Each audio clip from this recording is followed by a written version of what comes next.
Sviatok. 24. apríla uplynulo 30 rokov od založenia ich organizácie.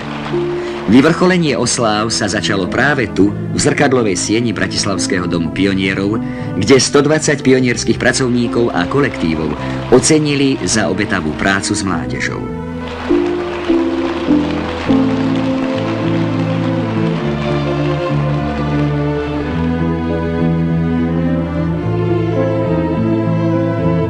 Nezabudli kyticami vďaky uctiť pamiatku našich osloboditeľov na Slavíne.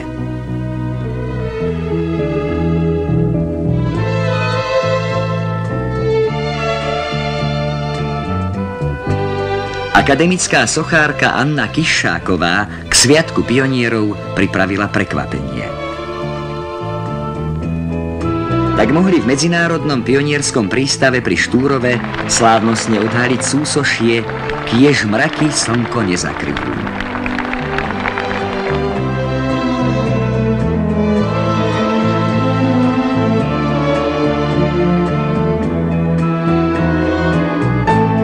Výlet po Dunaji bol ďalšou milou akciou pre mladých jubilantov.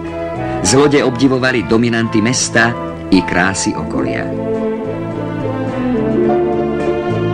Ale atmosféru si tu vytvárali sami. Bolože tu veselo. Na lodi mali i hostí, športovcov, hercov, redaktorov.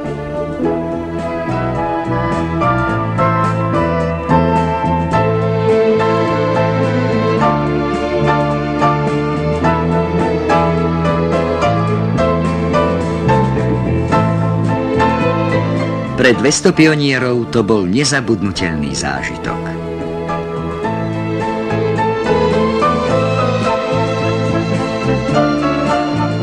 A keď nad Bratislavou slnko zapadlo, stretla sa naša mlaď v Slovenskom národnom divadle.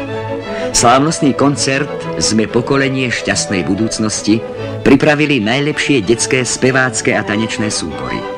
Aj súbor Kopaničiar z Mijavy mal veľký úspech.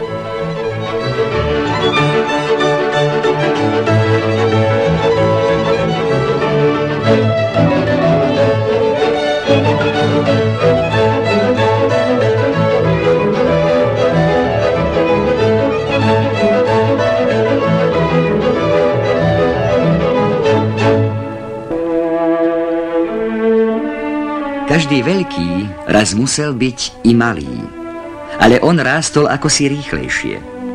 Roky utekali, na mladosť ostali iba spomienky. Chlap ako hora, akých sa rodí málo. Neušiel pozornosti filmárov.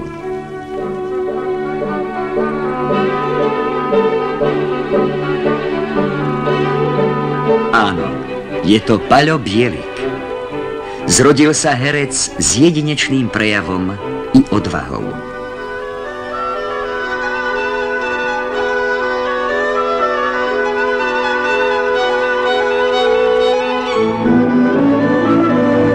Nezabudnutelný predstaviteľ Jánošíka vo Fričovom filme.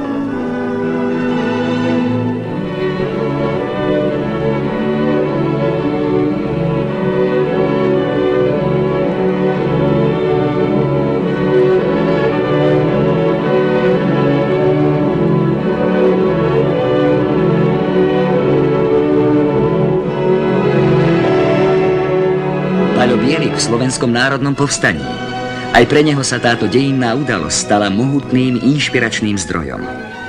Paľo Bielik ostal filmu verný, ibaže v inej role, ako tvorca, režisér a v poslednom čase aj scenárista.